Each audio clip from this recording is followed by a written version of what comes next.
चलिए बातचीत करना बंद कर दीजिए। और आज जो है क्या होगा? अच्छा, आज 5वां चैप्टर की शुरुआत होगा।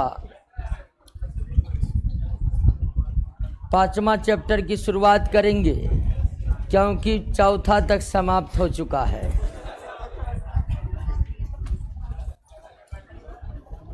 लेकिन सवाल उनका है जिनको अभी भी 1 से 4 तक याद नहीं हुआ, उसका क्या होगा?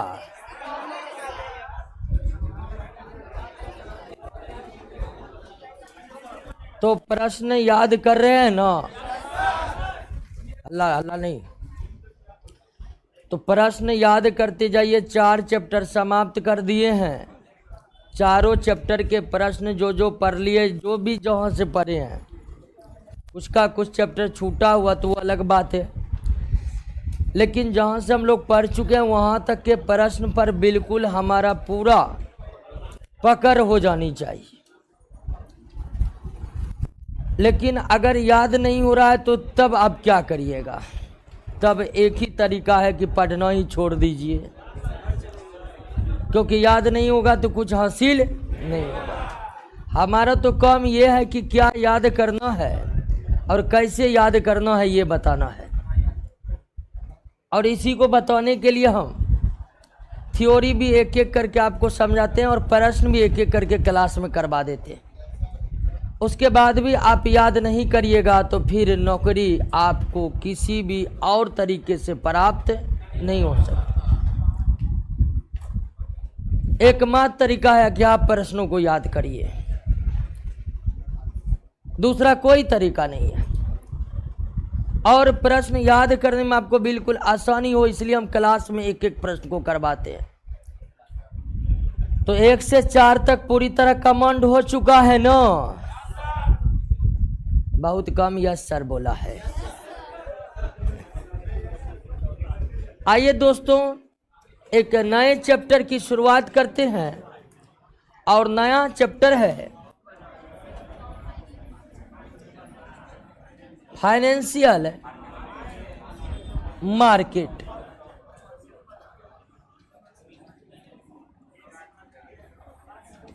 यानी वित्त बाजार।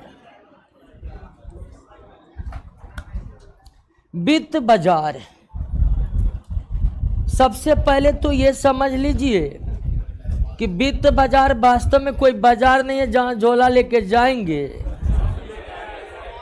और कुछ खरीद कर लेकर चले आएंगे।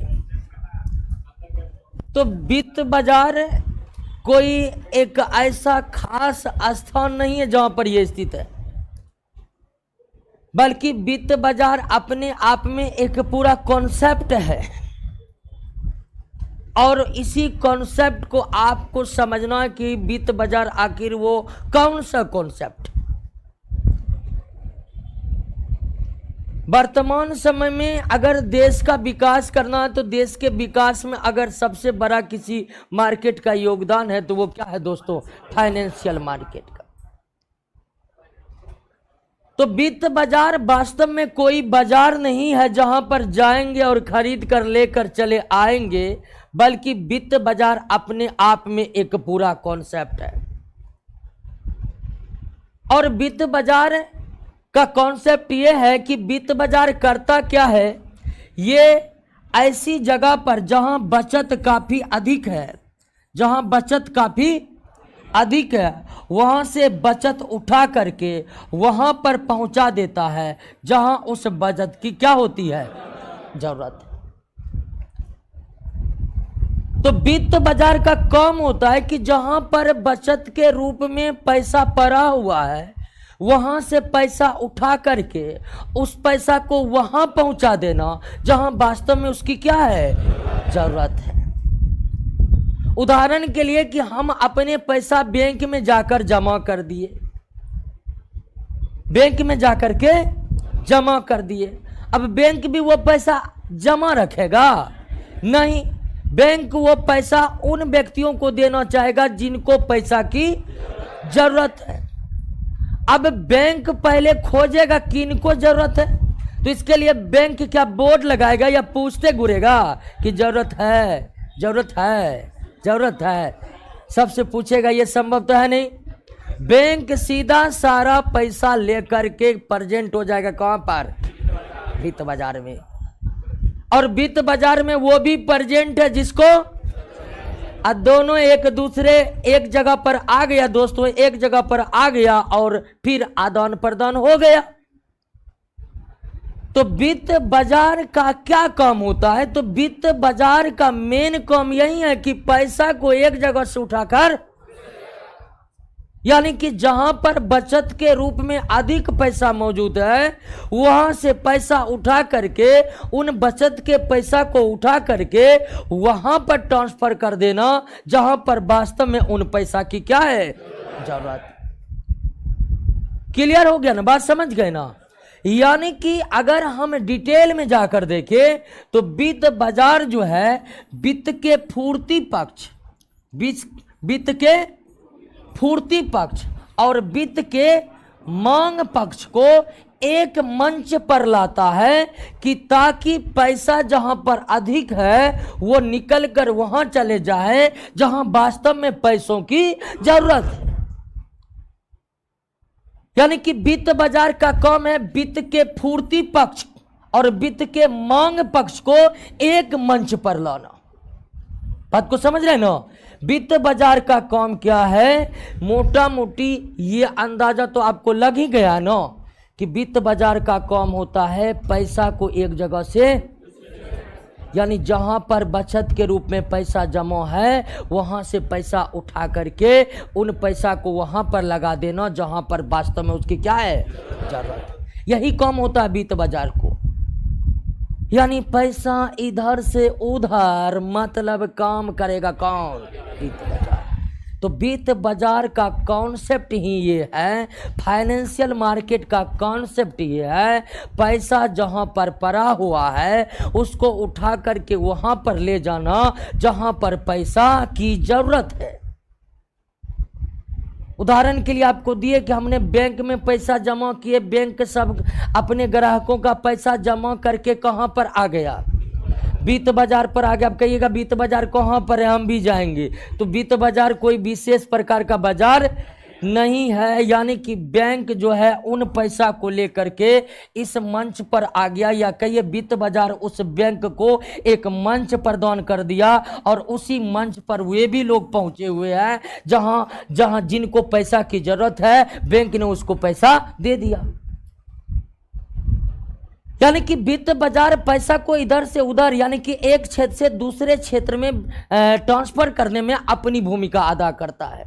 या दूसरे शब्दों में कहेंगे तो दूसरे शब्दों में वित्त बाजार जो है वित्त के पूर्ति पक्ष और वित्त के मांग पक्ष को एक प्लेटफॉर्म पर लाता है। वित्त बाजार वित्त के पूर्ति पक्ष और वित्त के मांग पक्ष को एक मंच पर लाता है ताकि दोनों पैसा का क्या कर सके? आदान प्रदान कर सके। लेकिन अब समझना है कि वित्त को इंग्लिश में फाइनेंस कहते हैं। वित्त की पूर्ति कौन करेगा ये समझना जरूरी है और वित्त का मांग किसको है ये समझना जरूरी है। तो वित्त के पूर्ति पक्ष में सबसे प्रमुख है दोस्तों कौन? एक परिवार जो बचत करते हैं, वो बचत के पैसे जमा करके वित्त की पूर्ति करते हैं। दूसरा दोस्तों करता है वित्तीय संस्था। दूसरा कौन करता है? वित्तीय संस्था, जैसे IDBI है, LIC है, UTI है, यूनिट ट्रस्ट ऑफ इंडिया है। ये सब दोस्तों क्या है? वित्तीय संस्था। ये सब क्या है? तीसरा बैंक है जहां पर लोगों का बचत जमा होता है। चौथा बीमा कंपनियां है। बीमा कंपनियां भी, इनके पास भी ढेर सारा पैसा जमा होता है लोगों का। और चौथा विदेशी निवेशक। विदेशी तो वे कौन कौन से वर्ग हैं? वे कौन कौन से वर्ग हैं जो वित्त की फाइनेंस की पूर्ति करेगा, फाइनेंस का सप्लाई करेगा? तो परिवार है, वित्तीय संस्था है, बैंक है, बीमा है और विदेशी। अर्थात ये वो लोग हैं जिसके पास बचत का पैसा क्या है? जमा है। परिवार, वित्तीय संस्था जैसे LIC, UTI, IDBI जैसे वित्तीय संस्था, बैंक, बीमा कंपनी और विदेशी निवेशक वे लोग हैं या वो प्रकार, ये सब वे लोग हैं जिनके पास बचत के पैसे जमा होते हैं, अर्थात ये वित्त के क्या हैं दोस्तों, पूर्ति पक्ष। तो वित्त का पूर्ति कौन कौन करेगा, क्लियर हुआ?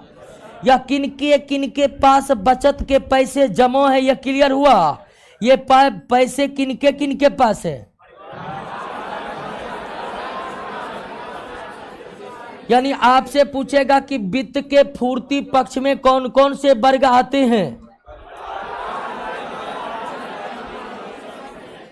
अब सवाल है कि वित्त का मतलब यहां पर पैसों से है, किससे है? अब सवाल यह है कि वित्त की मांग किसको है, अर्थात पैसों की जरूरत किसको है? तो पैसों की जरूरत है वो लोगों को जो क्या करना चाहते हैं, व्यापार। पैसों की जरूरत उसको है जो उत्पादन करता है, यानी कौन? पैसों की जरूरत किस सेक्टर को है? पैसों की जरूरत और किसको है? यानी कि ये वो लोग हैं जिन्हें पैसों की क्या है, और ये वो लोग हैं जिनके पास पैसा है। समझ गए ना बात को? परिवार, वित्तीय संस्था, बैंक, बीमा, विदेशी निवेशक वे पक्ष हैं या वे वर्ग हैं जो पैसा अपने पास रखा हुआ है, जबकि व्यापार, कंपनी, कृषि, सरकार वे पक्ष है या वे वर्ग है जिन्हें पैसा की। क्लियर हुआ ना बात? जरूरत किसको है और किसके पास पैसा है, यह क्लियर हो गया। पैसा किसके पास है, क्लियर है? पैसा की जरूरत किनको है।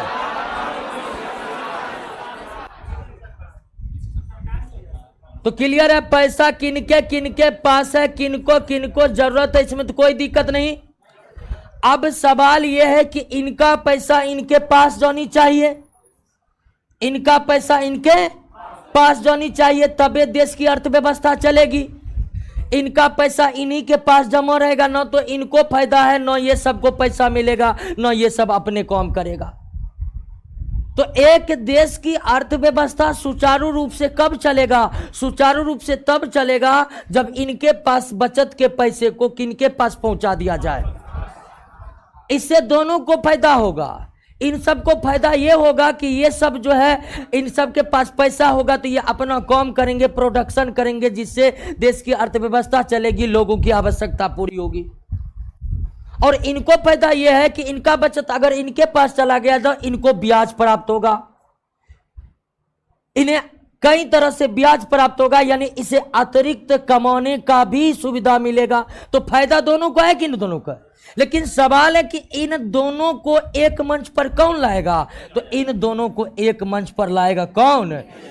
यानी वित्त बाजार एक ऐसा बाजार होता है, वित्त बाजार एक ऐसा बाजार होता है जो वित्त के पूर्ति पक्ष और वित्त के मांग पक्ष को एक मंच पर लाकर बचत को गतिशील बना देता है, या बचत को वहां पहुंचा देता है जहां वास्तव में बचत की जरूरत होती है। क्लियर हो गया ना? वित्त बाजार एक ऐसा बाजार है जो वित्त के पूर्ति पक्ष और वित्त के मांग पक्ष को एक मंच पर लाता है कि ताकि बचत करने वाले का बचत गतिशील हो, उन्हें ब्याज के रूप में अतिरिक्त आय प्राप्त हो और पूर्ति पक्ष को पैसा मिल सके, पैसा उपलब्ध हो सके, ताकि वे उत्पादन प्रक्रिया को अंजाम दे सके, और उत्पादन होने से लोगों को रोजगार भी मिलेगा और अर्थव्यवस्था भी सुचारू रूप से चलेगा। क्लियर है? बात को समझ गए? वित्त बाजार का कॉन्सेप्ट क्या है, समझ गए ना? अब जो भी ऐसा मंच होगा जहां पर दोनों एक जगह होंगे, वह क्या कहलाएगा? वित्त बाजार कहलाएगा। उदाहरण के लिए शेयर बाजार में कौन शेयर जारी करते हैं और कौन शेयर खरीदते हैं? खरीदते हैं कि नहीं? या कोई व्यक्ति खरीदता है। तो शेयर बाजार भी एक तरह का क्या है? वित्त बाजार है, क्योंकि वह वित्त के पूर्ति पक्ष और मांग पक्ष को क्या कर रहा है, एक जगह पर ला रहा है। जहां पर कंपनियां शेयर जारी करती है, उन शेयर को परिवार खरीद लेता है। इससे परिवार का पैसा किसके पास पहुंच जाता है, कंपनी को। इससे कंपनी को भी पैसा मिल जाता है, वे उत्पादन को आगे बढ़ाते हैं। अब परिवार को फायदा यह होता है कि उसका बचत कंपनी के पास चले जाने से उसे अतिरिक्त आय की प्राप्ति होने लगती है ब्याज के रूप में। क्लियर है, बात को समझ गए ना, कोई दिक्कत नहीं ना है। तो 1 मिनट फिर से याद कर लीजिए कि वित्त बाजार क्या है। तो वित्त बाजार एक ऐसा मंच है, एक ऐसा मंच है जहां पर वित्त के पूर्ति पक्ष और वित्त के मांग पक्ष आते हैं और एक दूसरे को फायदा पहुंचाते हैं। क्लियर हो गया ना, कोई दिक्कत नहीं ना। वित्त बाजार एक ऐसा मंच है जिस मंच पर कौन कौन रहता है, वित्त का पूर्ति पक्ष में कौन कौन आते हैं, वित्त के मांग पक्ष में कौन कौन आते हैं। अगर वित्त बाजार नहीं होगा तो मांग पक्ष और पूर्ति पक्ष एक साथ आ पाएंगे, और अगर वित्त के पूर्ति और मांग पक्ष एक मंच पर नहीं आएंगे तो बचत को गतिशील बनाना संभव नहीं हो पाएगा, या संभव होगा भी तो उसमें बहुत बड़ी क्या होगी, कठिनाई आएगी। आएगी कि नहीं आएगी। आप बचत करते हैं, आपका बचत गतिशील होता है, वो कैसे होता है, तो आप उन्हें बैंकों में जमा करते हैं या आप खुद शेयर बाजार जाकर शेयर खरीदते हैं। तो बचत गतिशील बने, इसके लिए एक देश का वित्त बाजार का संगठित होना, वित्त बाजार का अस्तित्व में होना बहुत जरूरी है, वरना लोगों का बचत गतिशील नहीं होगा। वरना वित्त की जिन्हें जरूरत है, अर्थात पैसों की जिन्हें जरूरत है, उन्हें पैसा प्राप्त नहीं होगा, वे अपने काम ठीक से नहीं कर पाएंगे, अर्थव्यवस्था ठीक से नहीं चलेगी। कोई दिक्कत नहीं ना दोस्तों, कोई दिक्कत यहां तक है, कोई दिक्कत। सीधा कहेंगे अगर वित्त बाजार क्या है, तो वित्त बाजार एक ऐसा मंच है जहां पर मांग पक्ष और पूर्ति पक्ष दोनों एक साथ आते हैं। शेयर बाजार एक वित्त बाजार है, शेयर बाजार एक वित्त बाजार है। या जहां भी लेन देन हो रहा है बचत का, वो क्या कहलाएगा, वित्त बाजार कहलाएगा। क्या कहलाएगा, या बचत की लेन देन की प्रक्रिया को ही आप क्या कहेंगे, वित्त बाजार कहेंगे। कोई दिक्कत नहीं ना। और ये जो बैंक है, ये जो वित्तीय संस्था है, ये बीमा कंपनी है, ये विदेशी निवेशक है, ये भी वित्त बाजार के अंग हैं। कोई दिक्कत नहीं दोस्तों, एक बार पुनः समझ लीजिए कि वित्त बाजार एक ऐसा बाजार है जो लोगों के बचत को उन जगह पर पहुंचाता है जहां वास्तव में उसकी क्या होती है, जरूरत होती है। दूसरे शब्दों में आप ये कह सकते हैं, वित्त बाजार एक ऐसा बाजार है या एक ऐसा मंच है जहां पर वित्त के मांग और पूर्ति पक्ष एक साथ उपस्थित होते हैं और बचत का लेन देन करते हैं। दूसरी बात आपको ये याद रखना है, वित्त को पूर्ति करने वाले लोग कौन हैं, वित्त का पूर्ति करने वाले लोग कौन है, वित्त की जरूरत किसे है। कोई दिक्कत नहीं ना, कोई दिक्कत। आइए अब समझते हैं वित्त बाजार के कार्यों को।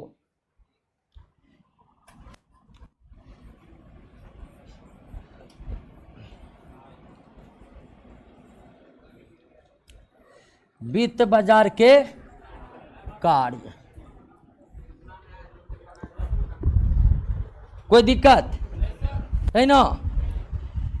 ऐसा मंच जहां पर वित्त के पूर्ति और मांग पक्ष एक साथ आते हैं, उस मंच को हम क्या कहेंगे, वित्त बाजार का सबसे मेन फंक्शन यही है, मेन कार्य यही है कि बचत को जहां पर अधिक है उसे उठा करके वहां पर पहुंचाना जहां वास्तव में उस बचत की जरूरत है।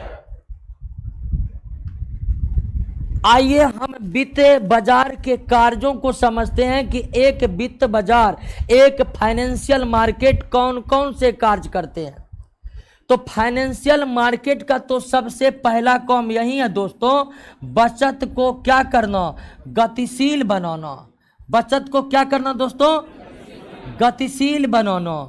बचत को क्या बनाना, गतिशील बनाना। यानी कि वित्त बाजार क्या करते हैं, वित्त बाजार परिवार के बचत या परिवार के बचत जो वित्तीय संस्था, बैंक, बीमा कंपनी, विदेश बीमा कंपनी के पास जमा है, उनको कहाँ पहुंचा देते हैं, व्यापारी के पास, कंपनी के पास, एग्रीकल्चर सेक्टर को जो लोन देगा उनके पास, सरकार के पास पहुंचा देते हैं, सरकार के पास पहुंचा देते हैं के लिए।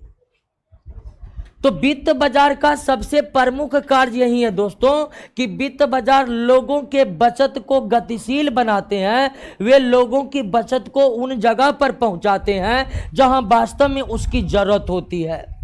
इससे दो फायदे होते हैं। एक फायदा तो ये है कि जिनको जरूरत है उन्हें वित्त उपलब्ध हो जाता है, फाइनेंस हो जाता है, यानी पैसा मिल जाता है। और दूसरा, लोगों को और भी ज्यादा इनकम होने लगता है, क्योंकि जब उनका बचत किसी और कंपनी के पास जाता है तो कंपनी उन बचत के बदले निवेशकों को ब्याज देती है, लाभांश के रूप में पैसा देती है। तो इससे फायदा दोनों को है।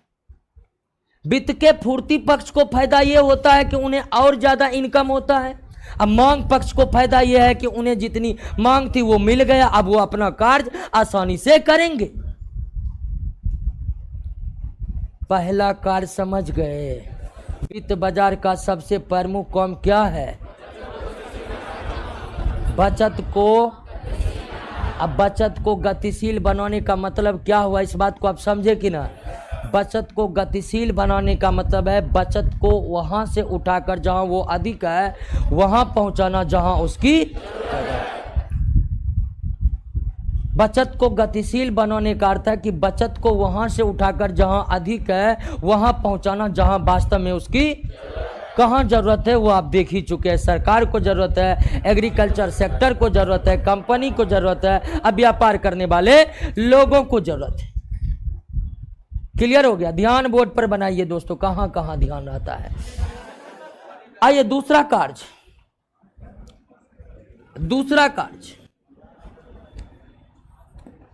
पहला कार्य समझ गए। अब है एक बात और समझने वाली है कि वित्त बाजार बचत को कैसे गतिशील बनाएगा। वित्त बाजार बचत को कैसे गतिशील बनाएगा। तो एक बात यह समझ लीजिए कि वित्त की जरूरत किनको है। तो ये सब वर्ग जो है वित्त लेने के लिए कई प्रकार के प्रतिभूति जारी कर देते हैं। क्या जारी कर देते हैं, यानी कि व्यापारी वर्ग, कंपनी वर्ग, एग्रीकल्चर सेक्टर या सरकार को जो वित्त की जरूरत है तो ये वित्त इनसे लेगा कैसे। तो इसके लिए वित्त बाजार में कई प्रकार के प्रतिभूति मौजूद रहते हैं। प्रतिभूति को इंग्लिश में सिक्योरिटी कहते हैं। जैसे आप बॉन्ड का नाम सुने हैं ना, बॉन्ड एक प्रकार का प्रतिभूति है। शेयर का नाम सुने हैं ना, शेयर भी एक प्रकार का प्रतिभूति है। डिबेंचर का नाम सुने हैं, नहीं सुने तो आप सुन लीजिए, एक डिबेंचर होता है वो भी एक प्रकार का क्या है। तो वित्त जिनको जरूरत है वित्त की, जिनको फाइनेंस की जरूरत है, यानी मांग पक्ष पूर्ति पक्ष से पैसे लेने के लिए क्या जारी करते हैं, प्रतिभूति जारी कर दिया। यानी वित्त बाजार में कई प्रकार के प्रतिभूति जारी किए जाते हैं। किनके द्वारा, और इन प्रतिभूति को कौन खरीद लेते हैं, पूर्ति पक्ष। मांग पक्ष प्रतिभूति जारी करता है, जैसे शेयर जारी किया, बॉन्ड जारी किया, डिबेंचर जारी किया, अन्य प्रतिभूति भी हो सकते हैं वो जारी किया, और इनको खरीद लेते हैं कौन, आपूर्ति पक्ष। जो खरीदते हैं प्रतिभूति को तो पैसा किसके पास चला जाता है, आपूर्ति पक्ष मांग पक्ष को पैसा दिए हैं, इसका प्रमाण क्या रह जाता है, प्रतिभूति रह जाता है। क्लियर है ना। तो वित्त बाजार में वित्त की लेन देन किसके माध्यम से होता है। एक बात पुनः समझिए कि वित्त बाजार में, फाइनेंशियल मार्केट में फाइनेंस का लेन देन किसके माध्यम से होता है, प्रतिभूति के माध्यम से। इन प्रतिभूतियों को वित्त बाजार में कौन जारी करता है? मांग पक्ष जारी कर देता है प्रतिभूति को, और इन प्रतिभूति को कौन खरीद लेता है? मतलब परिवार, वित्तीय संस्था, बैंक, बीमा या विदेशी निवेशक क्या कर लेते हैं? इनके खरीदने से इनका पैसा किनके पक्ष पर चलता है? अब मांग पक्ष जो प्रतिभूति जारी किया वो किनके पास चला जाता है? प्रतिभूति पूर्ति पक्ष के पास जमा हो जाता है प्रमाण के रूप में कि हाँ पैसा ये हमसे लिया है। जैसे सरकार को पैसा की जरूरत है, सरकार ने बॉन्ड जारी कर दिया। बॉन्ड एक प्रकार का क्या हो गया? और उस बॉन्ड को खरीद लिया कौन? बैंक से पैसा किनको चला गया? और बैंक ने सरकार को पैसा दिया है, इसका प्रमाण उसके पास क्या रह जाता है? बॉन्ड रह जाता है। क्लियर है? तो वित्त बाजार में वित्त का लेन देन किसके द्वारा होता है? वित्त बाजार में वित्त का लेन देन किसके द्वारा होता है? प्रतिभूति के द्वारा। ये प्रतिभूति कौन जारी करते हैं और इन प्रतिभूति को कौन खरीदते हैं? यानी मांग पक्ष जारी करते हैं, पूर्ति पक्ष उनको। इससे क्या होता है? इससे बचत पूर्ति पक्ष से मांग पक्ष के पास चला जाता है, और प्रतिभूतियां जो है पूर्ति पक्ष के पास प्रमाण के रूप में रह जाता है कि हाँ भाई पैसा दिए हैं, इस ब्याज पर दिए हैं, इस शर्त पर दिए हैं। क्लियर हो गया? आगे मान लीजिए कि ये सब लिया और कह देगा कि नहीं तुमसे हम फाइनेंस नहीं लिए हैं, तो क्या करेगा? तुरंत मांग पक्ष निकालेगा क्या? प्रतिभूति निकालेगा। प्रतिभूति निकाल के दिखा देगा कि ये देखो तुम तो लिया है, तब कहेगा हाँ लिया है। तो लिया है तो क्या? तो ब्याज देंगे तुमको, लाभांश देंगे तुमको। तो एक बात तो हम समझ चुके हैं ना कि वित्त बाजार में वित्त का लेन देन किसके माध्यम से होता है? किसके माध्यम से? प्रतिभूति। कौन जारी करेगा? कौन खरीदेगा? कोई दिक्कत नहीं ना। आइए दोस्तों, हम पढ़ रहे हैं वित्त बाजार के।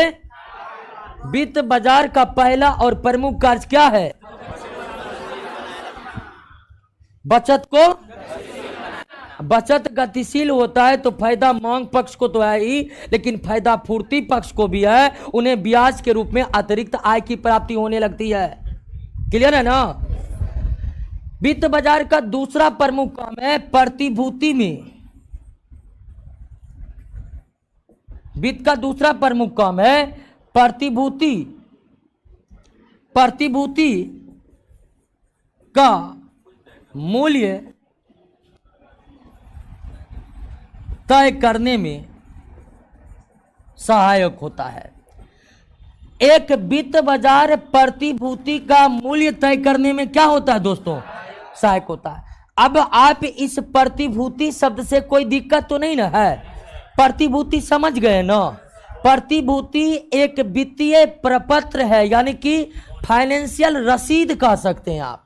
जिस तरह हम दुकान में सामान लेते हैं तो कैश मेमो सब दिया जाता है दोस्तों, ठीक उसी तरह ये एक प्रकार का कैश मेमो है वित्त बाजार का। तो प्रतिभूति में कोई दिक्कत नहीं ना है। प्रतिभूति वे फाइनेंशियल रिसिप्ट है जिसके माध्यम से वित्त का लेन देन किया जाता है। इन प्रतिभूतियों को मांग पक्ष के द्वारा जारी किया जाता है, जिन्हें पूर्ति पक्ष क्या कर लेते हैं? खरीद लेते हैं। लेकिन मांग पक्ष के द्वारा जारी की गई प्रतिभूति का मूल्य कैसे तय होगा? तो प्रतिभूति का मूल्य तय करने में भी आपको सहायता कौन करेगा? वित्त बाजार। चूंकि वित्त बाजार एक ऐसा मंच है जिस पर मांग और पूर्ति दोनों पक्ष है कि नहीं? शुरुआत में हम पढ़ लिए कि वित्त बाजार एक ऐसा मंच होता है जहां पर मांग पक्ष और पूर्ति पक्ष दोनों एक साथ प्रेजेंट रहते हैं। और दोनों एक साथ प्रेजेंट रहता है तो मांग और पूर्ति के द्वारा ही तय हो जाता है कि प्रतिभूति का मूल्य कितना होगा। जिस प्रतिभूति का मांग अधिक है उसका मूल्य भी अधिक होगा, जिस प्रतिभूति का मांग कम है उसका मूल्य भी क्या होगा? कम होगा। तो वित्त बाजार वित्त के मांग पक्ष को, वित्त के पूर्ति पक्ष को एक मंच पर ला करके प्रतिभूति के मूल्य तय करने में क्या होते हैं? सहायक होते हैं। आखिर वित्त बाजार मांग पक्ष और पूर्ति पक्ष को एक मंच पर लाकर कैसे प्रतिभूति का मूल्य तय करवाता है? तो दोस्तों, इसका सीधा नियम है कि एक प्रतिभूति का मूल्य मांग और पूर्ति के शक्तियों के द्वारा होता है। अर्थात जिसका मांग अधिक है उसका मूल्य अधिक होगा, जिसका मांग कम है उसका मूल्य भी कम होगा। लेकिन अगर मांग और पूर्ति पक्ष एक मंच पर नहीं आएगा तो पता चलेगा कि किस प्रतिभूति का मांग अधिक है और किसका मांग कम है? चलेगा? इससे प्रतिभूति का सही मूल्य तय हो पाएगा? नहीं हो पाएगा। तो वित्त बाजार का पहला काम है लोगों के बचत को क्या करना? गतिशील बनाना। और वित्त बाजार का दूसरा मुख्य काम है प्रतिभूति का मूल्य तय करने में सहायक करना। वित्त बाजार वित्त के मांग पक्ष और वित्त के पूर्ति पक्ष को एक मंच पर ला करके प्रतिभूति के मूल्य तय करने में क्या होते हैं? सहायक करते हैं। क्लियर हो गया? बात समझ गए? दूसरा काम समझ गए? तीसरा काम है प्रतिभूति में तरलता बनाए रखना। प्रतिभूति में तरलता बनाए रखना। अब ये क्या हुआ? तरलता का मतलब क्या हुआ? तरलता बनाए रखने का मतलब खरीद बिक्री लगातार हो रहा है। अगर मार्केट में खरीद बिक्री लगातार हो रहा है तो इसका मतलब आप ये कह सकते हैं कि मार्केट में तरलता बनी हुई है। तरलता इंग्लिश में लिक्विडिटी कहते हैं। तरलता का मतलब क्या हुआ आप समझ रहे हैं ना? कि वित्त बाजार प्रतिभूतियों में तरलता बनाए रखता है। इसका मतलब हुआ कि वित्त बाजार प्रतिभूति को लगातार खरीद बिक्री में बनाए रखता है। यानी वित्त बाजार में लगातार प्रतिभूतियों का खरीद और बिक्री होते रहता है। खरीद और बिक्री होते रहता है। और वित्त बाजार लोगों को सुविधा देता है कि वे जब मन प्रतिभूति को खरीद सकते हैं और जब मन होता है प्रतिभूति को बेच देते हैं। चूंकि वित्त बाजार प्रत्येक पूर्ति पक्ष को, पूर्ति पक्ष में कौन कौन आ गया? क्लियर है ना? वित्त बाजार पूर्ति पक्ष को यह अधिकार दिया रहता है कि आपको जब मन है प्रतिभूति खरीदिए और जब मन है प्रतिभूति, यानी सुबह में कर दिए, शाम में मन बदल गया तो बेच डालिए, कोई दिक्कत नहीं। और तुरंत आप बेच सकते हैं क्योंकि मांग और पूर्ति पक्ष दोनों एक ही मंच पर उपस्थित है। तो वित्त बाजार में वित्त के पूर्ति पक्ष को यह स्वतंत्रता होती है कि वह जब मन प्रतिभूति को खरीद सकता है और जब मन होता है प्रतिभूति को बेच सकता है। और यह सुविधा के कारण प्रतिभूति लगातार वित्त बाजार में बिकते रहते हैं, लोग खरीदते रहते हैं। अर्थात प्रतिभूति में तरलता बनी रहती है दोस्तों, बनी रहती है। तो वित्त बाजार वित्त के पूर्ति पक्ष को या निवेशकों को चूंकि यह सुविधा दिए हुए है, सुविधा दिए हैं कि जब मन तब पैसा लगाइए और जब मन तब पैसा। अब जब इतना सुविधा है तो कोई भी खरीद लेना चाहेगा, क्योंकि लगेगा कि हम बेचेंगे दोस्तों तो कभी भी बिक जाएगा। तो जब मन है तब खरीद लेंगे और जब मन है तब बेच लेंगे। ये सुविधा फाइनेंशियल मार्केट उपलब्ध करवाता है। इस तरह से फाइनेंशियल मार्केट वित्त बाजार जो है प्रतिभूति में तरलता बनाए। तो वित्त बाजार लोगों के बचतों को गतिशील बनाता है। वित्त बाजार वित्त के मांग पक्ष और पूर्ति पक्ष को एक मंच पर लाकर के प्रतिभूति का मूल्य तय करने में सहायक होता है। वित्त बाजार वित्त के पूर्ति पक्ष को यह अधिकार दिए हुए कि जब मन वो तब प्रतिभूति खरीदे और जब मन तब प्रतिभूति बेचे। ये व्यवस्था देने के कारण प्रतिभूति में हमेशा क्या बनाए रहता है? तरलता बने रहता है। यानी प्रतिभूति में तरलता बनाए रखता है, मतलब प्रतिभूति लगातार वित्त मार्केट में, वित्तीय बाजार में बिकते रहते हैं, लोग खरीदते रहते हैं। कोई दिक्कत? समझ गए ना? वित्त बाजार का चौथा काम है दोस्तों। अब देखिए कि वित्त बाजार में प्रतिभूति किसके द्वारा जारी किया जाता है? खरीदा किसके द्वारा जाता है? ये क्लियर है, बात समझ गए, इसमें कोई दिक्कत नहीं है। लेकिन जरूरी है, सबसे जरूरी है कि वित्त का पूर्ति पक्ष जो प्रतिभूति खरीदेगा तो इसको तो पता होना चाहिए ना कि कौन प्रतिभूति जारी किया। उसको ये भी पता रहनी चाहिए कि प्रतिभूति जारी करने वाला कंपनी कैसी है। ऐसा तो नहीं कंपनी प्रतिभूति जारी कर दिया, पैसा ले लिया और उसके बाद लंदन भाग गया। यानी कि पूर्ति पक्ष वित्त बाजार में जो प्रतिभूति खरीदेंगे इसके लिए उन्हें कई तरह की सूचनाओं की जरूरत पड़ती है। बिना सूचना का कोई भी पूर्ति पक्ष किसी का तो प्रतिभूति नहीं खरीदेगा। मान लीजिए कि आप ही को कोई कंपनी का शेयर खरीदना है तो पहले तो आपको यह पता करना पड़ेगा ये कंपनी कैसा है। आपको यह भी पता करना पड़ेगा कंपनी पे पहले जो कंपनी का प्रतिभूति जो पहले खरीदा लोग सब उसके साथ क्या हुआ, आप ये भी जानना चाहिएगा। आप ये भी जानना चाहिएगा कि ये कंपनी जो प्रतिभूति जारी किया है इसका क्रेडिट कैसा है मार्केट में। ये सब जानने के बाद ही ना कोई पूर्ति पक्ष खरीदेगा दोस्तों। यानी कि प्रतिभूति की खरीद बिक्री होते रहे, अर्थात वित्त बाजार में प्रतिभूति में तरलता बनी रहे, इसके लिए जरूरत होती है कई प्रकार की सूचनाओं की। और वह सूचना किसको जरूरत होती है तो पूर्ति पक्ष को, यानी कि जो प्रतिभूति खरीदेगा उनको जरूरत होती है। वित्त बाजार ये भी काम करते हैं। वित्त बाजार सूचना का संग्रह करता है तथा उसके बाद उसका क्या करता है, प्रकाशन करता है कि ताकि पूर्ति पक्ष देख ले कि प्रतिभूति जारी करने वाली संस्था की स्थिति क्या है। तो वित्त बाजार वित्त में मांग करने वाले पक्ष की सारी सूचनाओं को इकट्ठा करके उन सूचनाओं को प्रदान करता है। किसको तो पूर्ति पक्ष को, ताकि बेरोक टोक लोग प्रतिभूतियों की खरीद और बिक्री कर सके। तो वित्त बाजार के 4 प्रमुख काम हैं।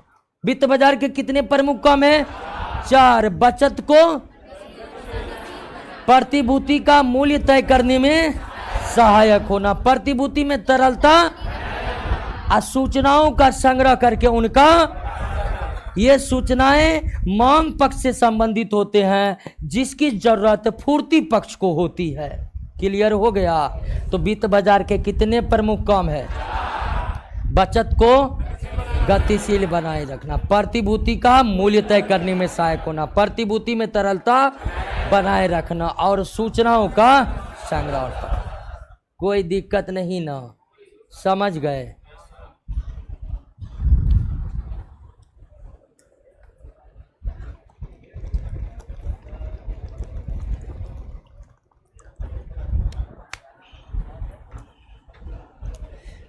क्लियर हो गया दोस्तों?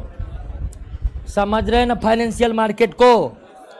फाइनेंशियल मार्केट का काम है वित्त के मांग पक्ष और पूर्ति पक्ष को एक मंच पर, जिससे बचत जहां अधिक है वहां से उठकर वहां पहुंच जाए जहां उसकी जरूरत है। इससे फायदा किसको होता है? दोनों को होता है, मांग पक्ष को भी होता है और पूर्ति पक्ष को। फायदा यह है कि उसे अधिक इनकम होगा, मांग पक्ष को फायदा यह है कि उन्हें जरूरत है, उन्हें पैसा मिल गया। वित्त बाजार में मांग पक्ष पैसा लेने के लिए क्या जारी करते हैं? उन प्रतिभूति को कौन खरीदते हैं? कौन खरीदते हैं? पूर्ति पक्ष। यानी प्रतिभूति एक ऐसा फाइनेंशियल रिसिप्ट है जिसके माध्यम से फाइनेंस लिए जाते हैं, जारी किए जाते हैं प्रतिभूति मांग पक्ष के द्वारा, खरीदे जाते हैं पूर्ति पक्ष के द्वारा। जैसे शेयर एक प्रतिभूति है जिसे कंपनियां जारी करती है, निवेशक खरीदते हैं, जिससे निवेशक का बचत कंपनी के पास पहुंच जाता है और शेयर जो है निवेशक के पास एक प्रमाण के रूप में रह जाता है कि किस शर्त पर वे कंपनी को पैसा दिए हैं और उससे हमें कितना फायदा पहुंचेगा। क्लियर है? कोई दिक्कत नहीं ना दोस्तों? वित्त बाजार के कितने कार्य? 4 कार्य। अब देखिए दोस्तों कि वित्त बाजार में वित्त का लेन देन किसके माध्यम से होता है? प्रतिभूति के द्वारा होता है। प्रतिभूति कई प्रकार के हो सकते हैं जो आगे हम देखते जाएंगे। तो वित्त बाजार में जो प्रतिभूतियां होती है उसमें कुछ का भुगतान 1 वर्ष से पहले हो जाता है और कुछ का भुगतान 1 वर्ष के बाद होता है। बात को समझिए, वित्त बाजार में वित्त का लेन देन किसके माध्यम से होता है? तो वित्त बाजार में जो प्रतिभूति का लेन देन होता है, वित्त बाजार में जो प्रतिभूति का लेन देन होता है उनमें कुछ प्रतिभूति का भुगतान अवधि 1 वर्ष से पहले हो जाता है, कुछ प्रतिभूति का भुगतान 1 वर्ष के। अब प्रतिभूति के भुगतान का क्या मतलब हुआ? तो एक बार पुनः समझिए, प्रतिभूति जारी कौन करेगा? मांग पक्ष। प्रतिभूति को कौन खरीद देगा? पूर्ति पक्ष। जैसे पूर्ति पक्ष का एक एग्जाम्पल ले लेते हैं परिवार, और मांग पक्ष का एक उदाहरण लेते हैं कंपनी। अब कंपनी को पैसों की जरूरत है तो ये अपना प्रतिभूति जारी कर देगा। कहां पर? वित्त बाजार में। ये अपना प्रतिभूति कहां जारी कर देगा? वित्त बाजार में जारी कर दिया प्रतिभूति। अब इस प्रतिभूति को कौन खरीद लिया? परिवार। तो एक निश्चित समय बाद कंपनी को पूरा पैसा लौटाना होता है। किसको? यानी कि शेयर, यानी कि इस कंपनी का प्रतिभूति खरीद लिया है कौन? जिससे परिवार का पैसा किसको मिल गया? अब कंपनी जो पैसा लिया है इस परिवार से उसे लौटाना भी ना पड़ेगा। यानी लौटाने का मतलब हुआ कि प्रतिभूति का भुगतान अवधि पूरा हो गया। तो कुछ प्रतिभूति होता है कि जिसका भुगतान अवधि 1 वर्ष से, यानी कि जो पैसा कंपनी लिया है परिवार से उसे 1 साल से, यानी 1 साल से कम समय में लौटाना है, या कोई ऐसा पैसा होता है जिसे कंपनी 1 साल के बाद लौटाता है।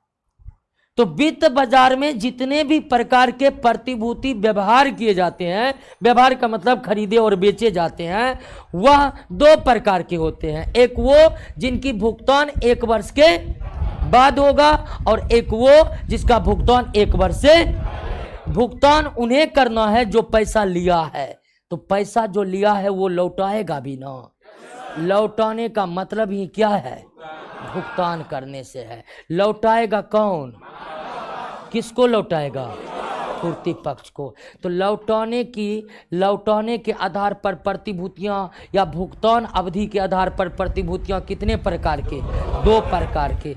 एक वो प्रतिभूति जिसका भुगतान 1 वर्ष से पहले होगा, एक वो प्रतिभूति जिसका भुगतान 1 वर्ष के बाद होगा। क्लियर हो गया? तो वित्त बाजार में जितने प्रतिभूति व्यवहार किए जाते हैं वो कितने प्रकार के होते हैं? 2 प्रकार के होते हैं। कितने प्रकार के होते हैं? 2 प्रकार के होते हैं। कौन कौन से प्रकार हैं?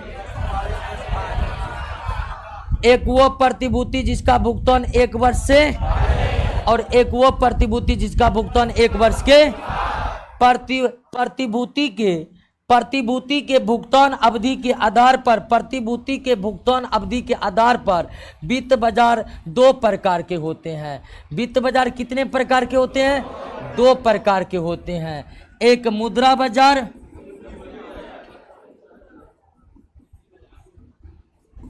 और दूसरा पूंजी बाजार। एक मुद्रा बाजार, दूसरा पूंजी बाजार। मुद्रा बाजार और पूंजी बाजार, दोस्तों मुद्रा बाजार पूंजी बाजार भी कोई विशेष स्थान पर उपस्थित बाजार नहीं है, बल्कि यह भी एक कॉन्सेप्ट है। मुद्रा बाजार उस बाजार को कहते हैं जिसके प्रतिभूति की भुगतान अवधि 1 वर्ष से कम है। 1 वर्ष से कम है। यानी कि मुद्रा बाजार वित्त बाजार का वह भाग है जहां पर ऐसे प्रतिभूति के व्यवहार किए जाते हैं। व्यवहार किए जाने का मतलब खरीदना और बेचना। मुद्रा बाजार वित्त बाजार का एक ऐसा भाग है, मुद्रा बाजार वित्त बाजार का एक ऐसा भाग है जहां पर ऐसे प्रतिभूति खरीदे बेचे जाते हैं जिसका भुगतान 1 वर्ष से कम समय में हो जाएगा। और पूंजी बाजार एक ऐसा वित्त बाजार है जहां पर ऐसे प्रतिभूति व्यवहार किए जाते हैं जिसका भुगतान 1 वर्ष के, यानी वित्त बाजार का वह भाग जहां पर ऐसे प्रतिभूति खरीदे और बेचे जा रहे हैं जिसका भुगतान 1 वर्ष से पहले हो जाएगा, तो वो क्या कहलाएगा। और वित्त बाजार का ऐसा हिस्सा जहां पर ऐसे प्रतिभूति बेचे और खरीदे जा रहे हैं वह जिसका भुगतान 1 वर्ष के बाद होगा, तो वो क्या कहलाएगा दोस्तों, पूंजी बाजार। तो वित्त बाजार के कितने प्रकार, कौन कौन। मुद्रा बाजार में, मुद्रा बाजार किसे कहते हैं। अब देखिए कि 1 वर्ष से कम के समय को क्या कहते हैं, अल्पकालीन। 1 वर्ष से कम के समय को, और 1 वर्ष से अधिक के समय को, 1 वर्ष से कम के समय को अल्पकालीन, 1 वर्ष से अधिक के समय को दीर्घकालीन। तो ऐसा वित्त बाजार जहां पर अल्पकालीन प्रतिभूतियों के लेन देन होते हैं उसे क्या कहते हैं। ऐसा वित्त बाजार जहां अल्पकालीन प्रतिभूतियों का लेन देन होते हैं उसे क्या कहते हैं, मुद्रा बाजार कहते हैं। ऐसा वित्त बाजार जहां दीर्घकालीन प्रतिभूतियों का लेन देन होता है उसे क्या कहते हैं। ऐसा वित्त बाजार जहां अल्पकालीन प्रतिभूतियों का लेन देन हुआ, ऐसा वित्त बाजार जहां दीर्घकालीन प्रतिभूतियों का लेन देन हुआ। दीर्घकालीन का मतलब क्या, 1 साल से ज्यादा। दीर्घकालीन का मतलब 1 साल से, और अल्पकालीन का मतलब 1 साल से कम। अल्पकालीन का मतलब 1 साल से कम। क्लियर हो गया। पुनः पूंजी बाजार 2 भाग में है, प्राथमिक बाजार और द्वितीयक बाजार।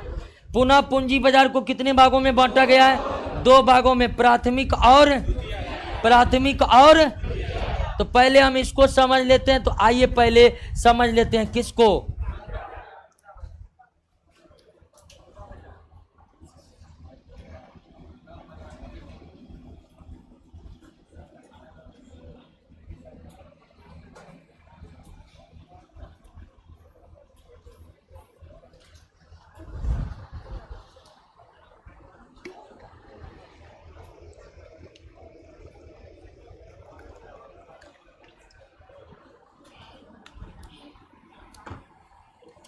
क्या हुआ, समझ रहे हैं। आइए पहले मुद्रा बाजार को समझ लेते हैं। कोई दिक्कत। वित्त बाजार के कितने कार्य,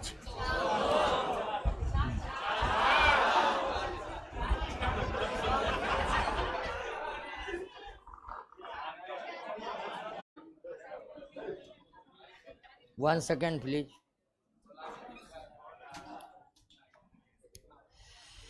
तो वित्त बाजार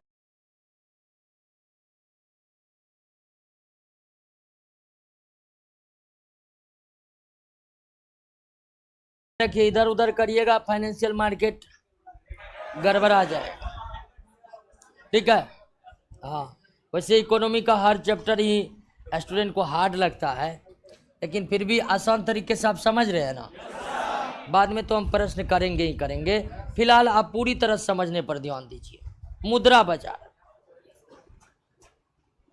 अब मुद्रा बाजार क्या है, तो एक बात तो हम समझ ही गए हैं कि मुद्रा बाजार एक ऐसा बाजार है जहां पर कैसे प्रतिभूति का व्यवहार होता है, अल्पकालीन प्रतिभूति।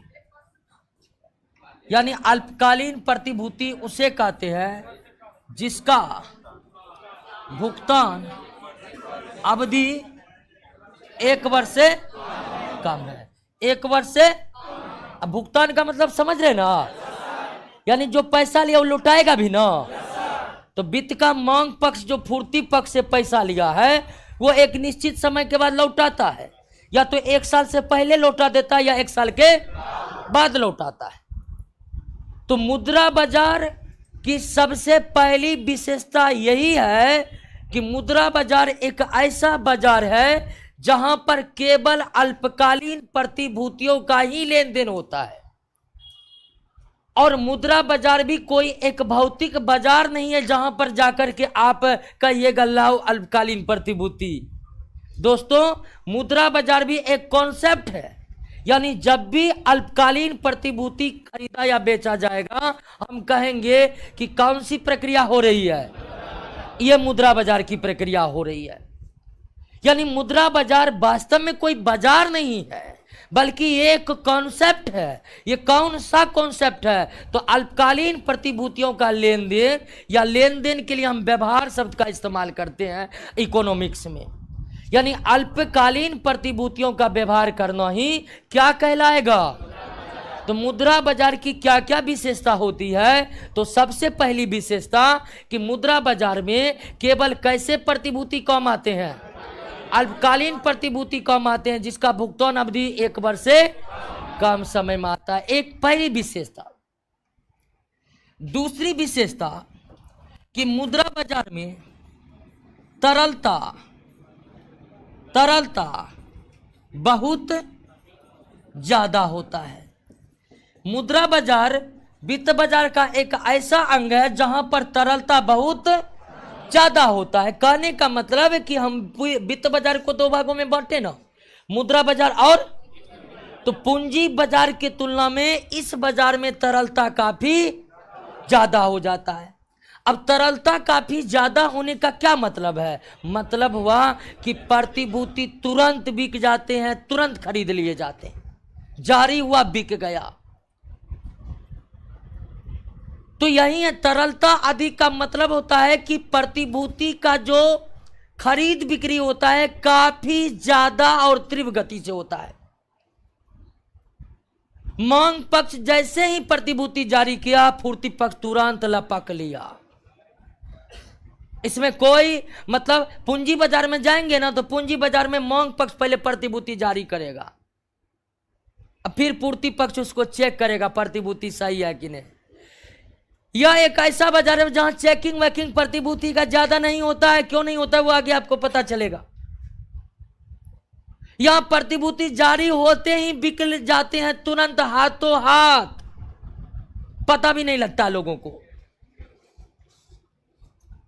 तो मुद्रा बाजार एक ऐसा बाजार है जहां पर प्रतिभूतियों में तरलता काफी ज्यादा होते हैं, अर्थात मांग पक्ष के द्वारा प्रतिभूति जारी होते ही पूर्ति पक्ष तुरंत खरीद लेते हैं। तीसरी विशेषता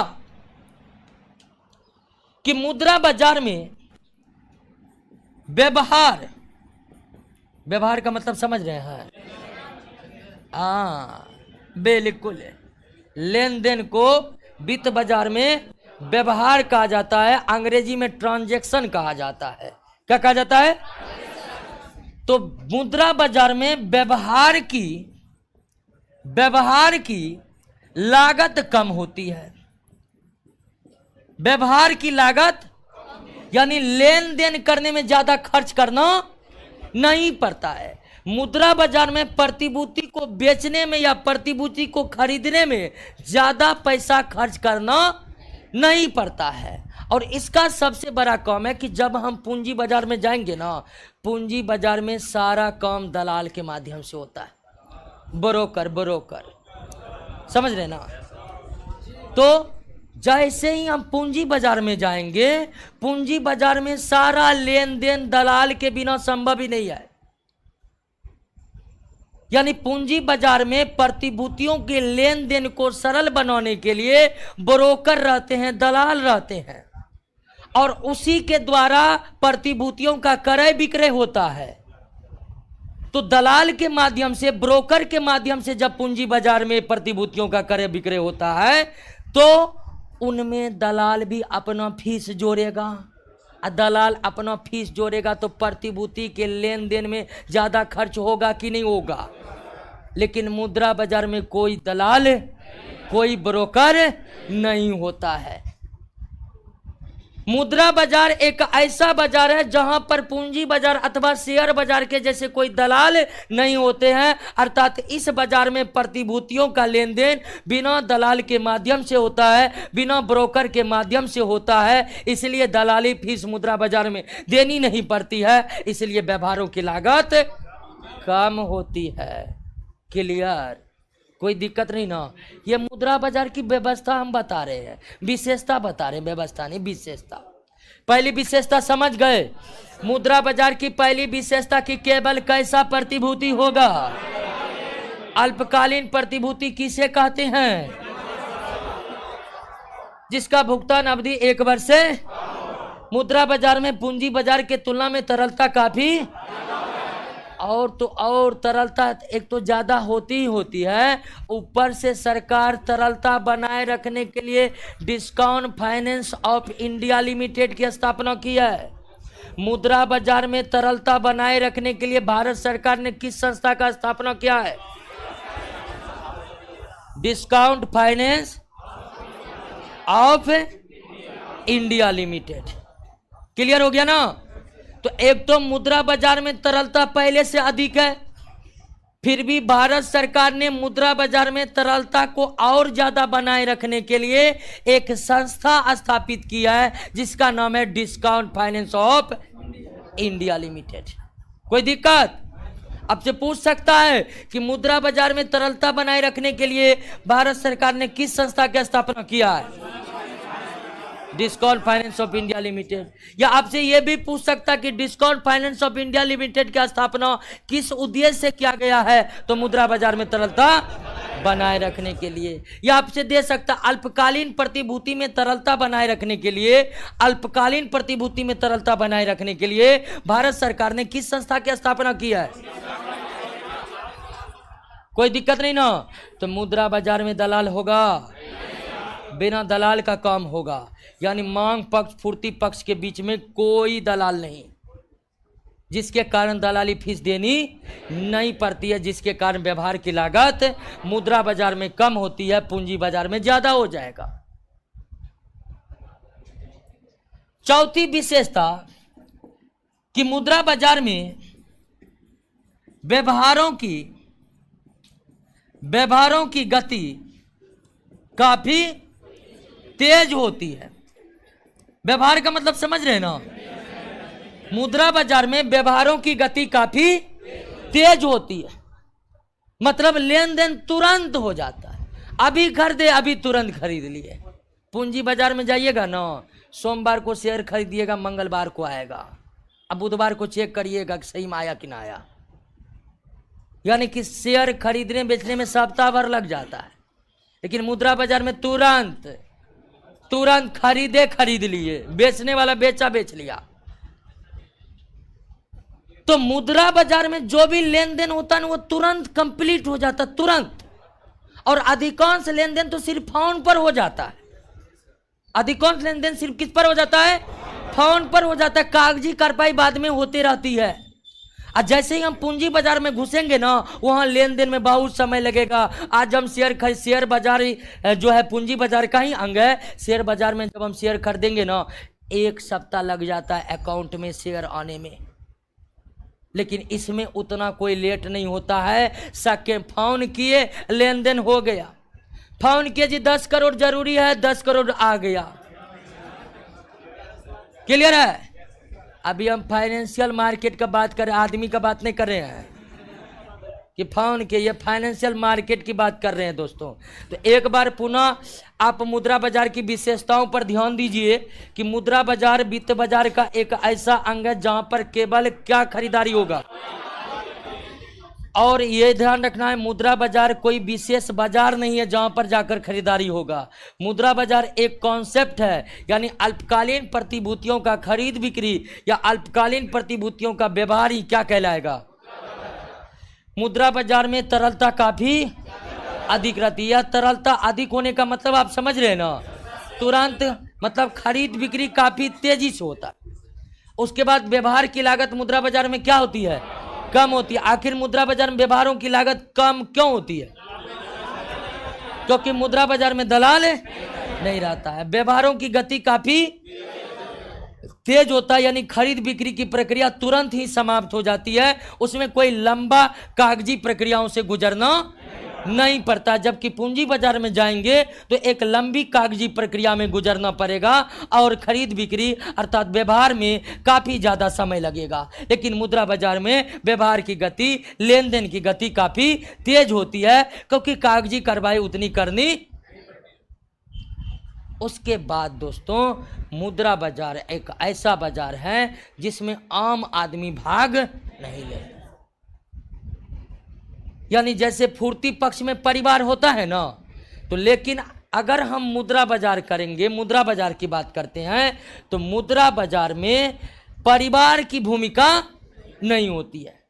मुद्रा बाजार में जो लेन देन होता है 100 करोड़ से कम का नहीं होता है। यानी प्रतिभूति जारी हुआ तो कितना पैसा का? 100 करोड़ का। अब 100 करोड़ कोई एक फैमिली जाकर खरीदेगा, लगाएगा? तो मुद्रा बाजार में प्रायः बैंक भाग लेते हैं, बीमा कंपनियां भाग लेती है, बड़े वित्तीय संस्थाएं भाग लेती है। आम आदमी की इसमें भागीदारी नहीं होती है, क्योंकि मुद्रा बाजार का अधिकांश लेन देन 100 करोड़ का होता है। 10 करोड़ का नीचे का तो होता ही नहीं है दोस्तों। लेकिन अधिकांश का बात करें तो मुद्रा बाजार में अधिकांश प्रतिभूतियों का लेन देन जो होता है 100 करोड़ के लिए होता है। इसलिए मुद्रा बाजार में आम आदमी की भागीदारी नहीं होती है। इस बाजार में कोई आम परिवार अपना बचत का पैसा नहीं जाकर लगाता है, और मुद्रा बाजार का सारा कंट्रोल आरबीआई के पास रहता है। किसके पास? आरबीआई के पास। मुद्रा बाजार का सारा कंट्रोल कौन रखता है?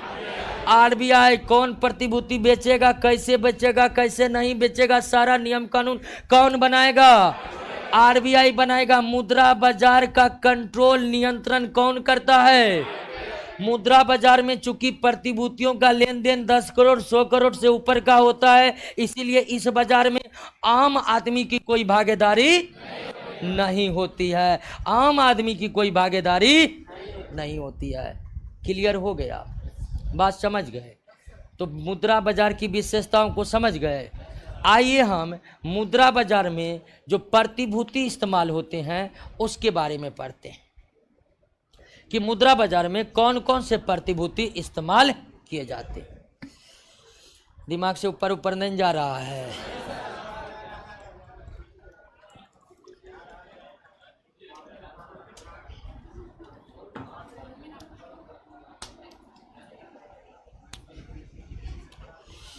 आइए अब देखते हैं कि मुद्रा बाजार में कौन कौन से प्रतिभूति इस्तेमाल किए जाते हैं। आपको बताएं कि मांग पक्ष वित्त की प्राप्ति कैसे करेगा? तो प्रतिभूति जारी करके। और उस प्रतिभूति को खरीदेगा कौन? पूर्ति पक्ष। और फिर समय आने पर मांग पक्ष प्रतिभूति का भुगतान 1 वर्ष या 1 वर्ष से अधिक समय में कर देगा। जारी करेगा कौन? तो सरकार। तो खरीदेगा कौन दोस्तों? तो इसका खरीदार कौन होते हैं? इसका खरीदार होते हैं कौन? बैंक। जैसे पीएनबी, एसबीआई, ये सब जाकर खरीदता है। उसके बाद वित्तीय संस्था जैसे एलआईसी हो गया, यूटीआई हो गया, वो जाकर खरीद लिया। तो ट्रेजरी बिल जो सरकार के द्वारा जारी किए जाते हैं उसके खरीदार प्रायः कौन होते हैं? बैंक या अन्य कोई वित्तीय संस्था। क्लियर हो गया? तो ट्रेजरी बिल जारी कौन करेगा? सरकार। सरकार की तरफ कौन जारी करता है? और इन ट्रेजरी बिल के खरीदार कौन होते हैं? कौन होते हैं? या बैंक और कोई वित्तीय संस्था। अब कोई परिवार इसको नहीं खरीदता है, क्योंकि सरकार को पैसा की जरूरत किसको हुई है? सरकार को ही है। तो सरकार को पैसा की जरूरत होगा तो लगेगा 10-20 रुपए की जरूरत होगा? नहीं। जब भी सरकार को जरूरत होगा करोड़ों में होगा। तो वो करोड़ों का रुपया परिवार दे सकता है सरकार को? नहीं। वो करोड़ों का करोड़ों पैसा जमा कहां पर है? बैंक में। बैंक में हमारा आपका जब बचत का पैसा जमा है, वही बचत का पैसा बैंक अब देगा किसको? सरकार। तो ट्रेजरी बिल जारी कौन करेगा? खरीदेगा कौन? कोई दिक्कत नहीं ना। अब ध्यान दीजिए कि ट्रेजरी बिल का भुगतान अवधि जो होता है, ट्रेजरी बिल का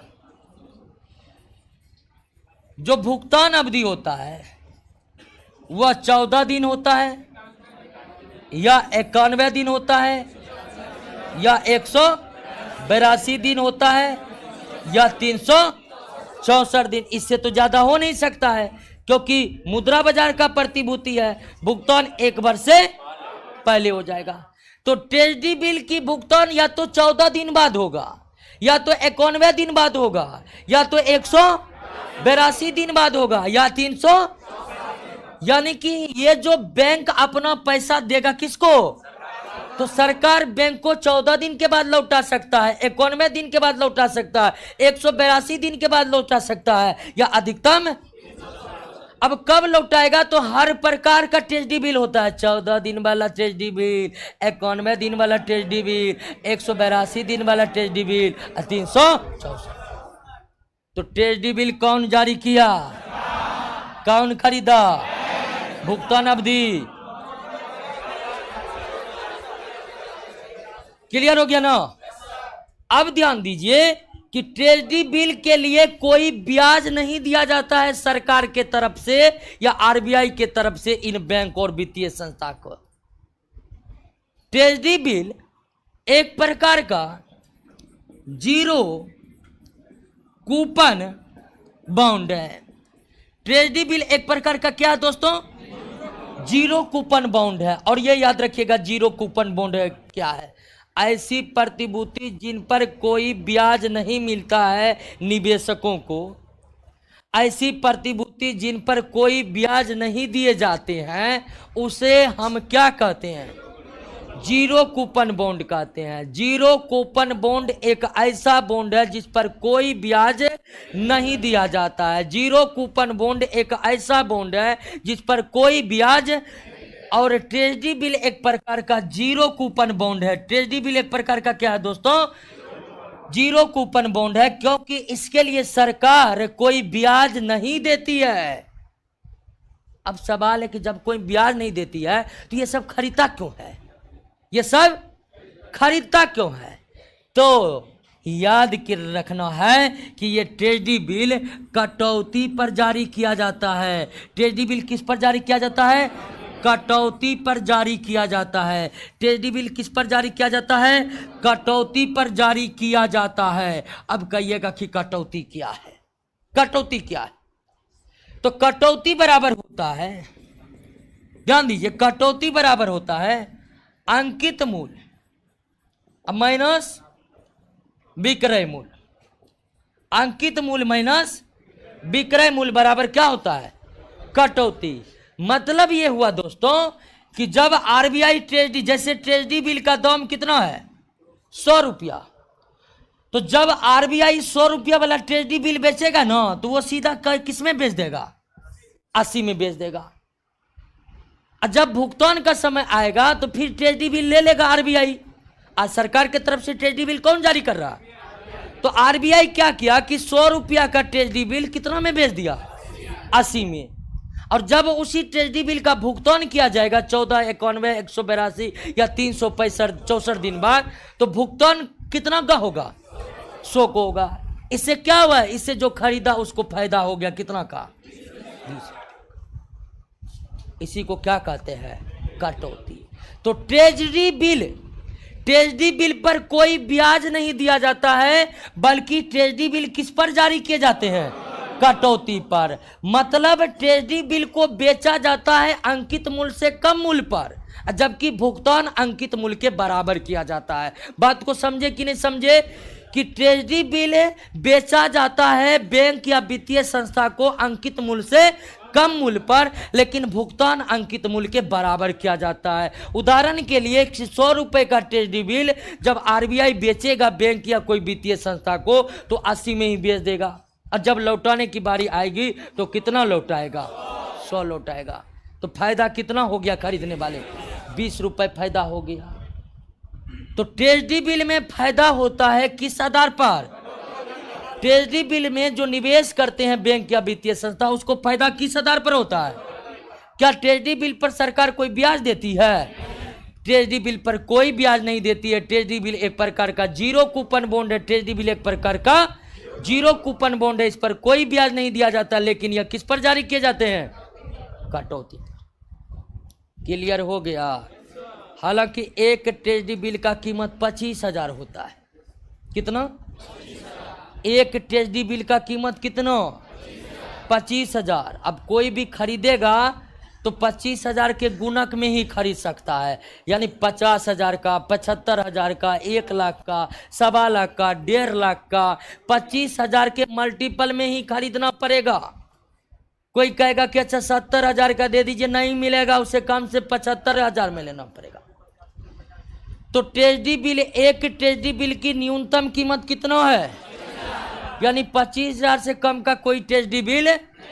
अगर कोई खरीदार है, और खरीदार प्रायः कौन होते हैं, तो उन्हें 25,000 के गुणक में ही खरीदना पड़ता है, 25,000 के। तो हमको लगता है ट्रेजडी बिल में अब कोई दिक्कत नहीं रहा होगा। कोई दिक्कत है? दिक्कत है तो एक बार पुनः हम करेंगे रिपीट।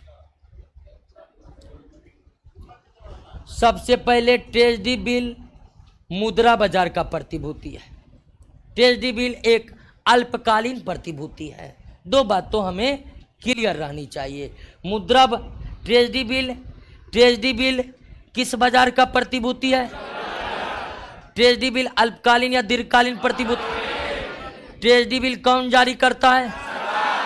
या पूछ देगा कि सरकार अपने अल्पकालीन जरूरतों को पूरा करने के लिए कौन सी प्रतिभूति जारी करती है? सरकार अपने अल्पकालीन खर्चों को पूरा करने के लिए कौन सी प्रतिभूति जारी करती है? हालांकि सरकार की तरफ इसे बेचता कौन है? आरबीआई। तो ट्रेजडी बिल कौन जारी करता है? सरकार के तरफ से कौन जारी करता है? ट्रेजडी बिल के खरीदार प्रायः कौन होते हैं? ट्रेजडी बिल के खरीदार प्रायः कौन होते हैं? ट्रेजडी बिल का भुगतान अवधि कितने दिनों का? ट्रेजडी बिल किस प्रकार का बॉन्ड है? ऐसा प्रतिभूति जिस पर कोई ब्याज न दिया जाए उसे क्या कहते हैं? जीरो कूपन बॉन्ड कहते हैं। ट्रेजडी बिल एक प्रकार का क्या है? जीरो कूपन बॉन्ड है। तो जीरो कूपन बॉन्ड है तो ट्रेजडी बिल को जारी किस पर किया जाता है? कटौती किसे कहते हैं? कोई दिक्कत नहीं ना।